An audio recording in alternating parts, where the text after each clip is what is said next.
Isabella d'Este was born into the family of the Marquis of Ferrara.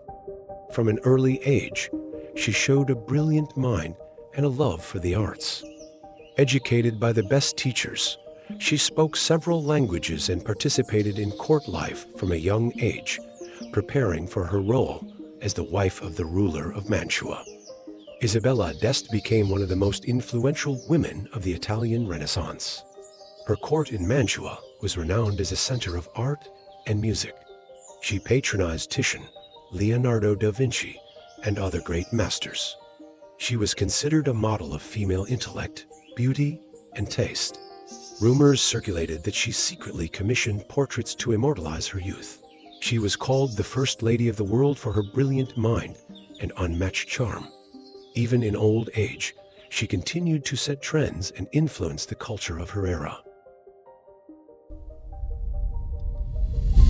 Jacques of Savoy, Duke of Nemours, was born into the noble house of Savoy. From childhood, he was raised as a knight, learning the art of war, eloquence, and courtly manners. In his youth, he accompanied his father on diplomatic missions and military campaigns, preparing for his own path at court. Jacques of Savoy is remembered as a prominent commander during the French Wars of Religion. He led Catholic forces against the Huguenots, showing bravery and determination. Despite the brutality of the battles, he was respected as a noble enemy.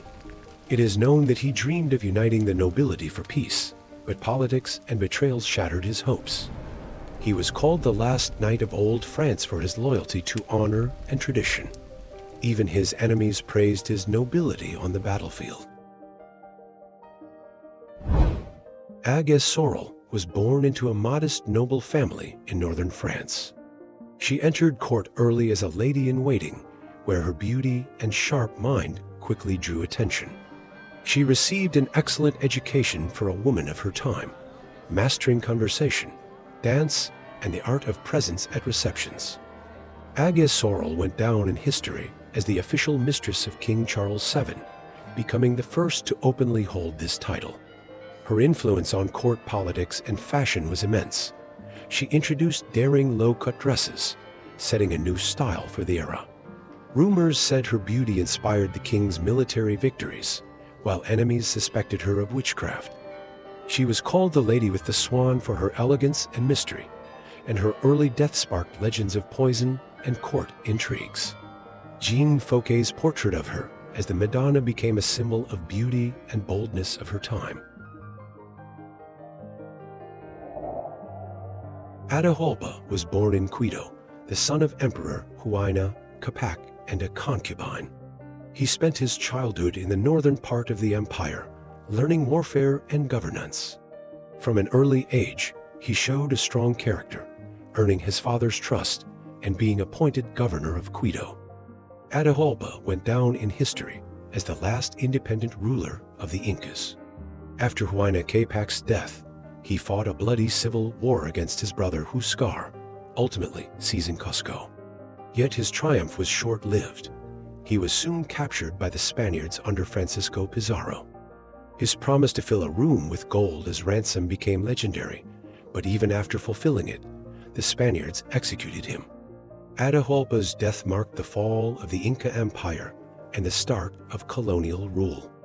Legends say his spirit still searches for a way home to the lost cities of gold. Bess of Hardwick was born in Derbyshire into a modest gentry family. Her early life was shaped by ambition and strategic marriages, gradually raising her status at the Tudor court. Even as a young girl, she stood out for her intelligence and determination.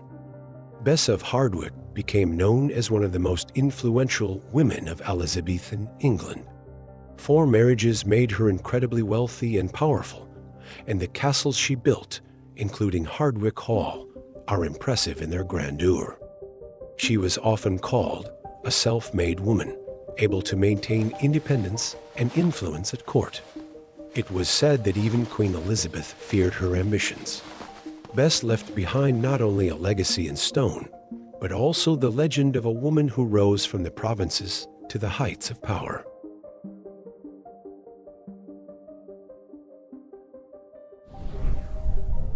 Erasmus of Rotterdam was born in Rotterdam as the illegitimate son of a priest and a physician's daughter. His early years were marked by strict schooling in monastic settings, laying the foundation for his deep scholarly pursuits and humanist ideals. Erasmus of Rotterdam became a symbol of Northern humanism, known for works advocating reason and criticizing superstition. His praise of folly brought fame across Europe. It was said his pen was sharper than a sword, exposing falsehood with a single sentence. Erasmus sought renewal of faith, avoiding extremes. He was friends with Thomas More, inspired scholars, and left a rich literary legacy. In Holbein's portrait, his face reflects irony and weariness.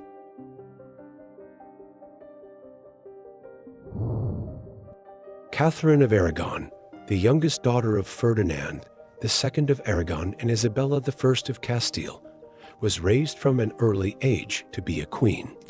She was betrothed to Arthur, Prince of Wales, and after his death married his brother Henry VIII, becoming Queen of England. Catherine of Aragon went down in history as Henry VIII's first wife and a symbol of resilience. Her marriage was tested when the king sought divorce, desiring a male heir. It was said her patience was queenly and her dignity unbreakable.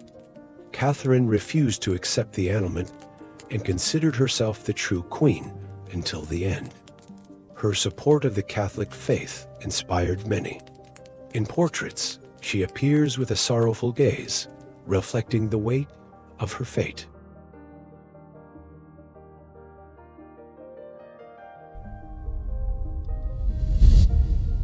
Frans van Mieris the Elder was born in Leiden into a family of artists. He studied under Gerard Dew and quickly gained fame for his genre paintings, where refinement and humor combined in depictions of everyday life. Frans van Mieris was considered one of the finest Dutch little masters of intimate painting. His works were admired for their exquisite details and soft light. It was said he painted like a jeweler, but with a brush, not a chisel. Mieris's paintings were loved by collectors across Europe and commissioned by royal courts. Despite his success, he remained loyal to Leiden, working in his hometown surrounded by friends and pupils. His canvases still amaze with their attention to the smallest details, creating an illusion of life frozen in a moment.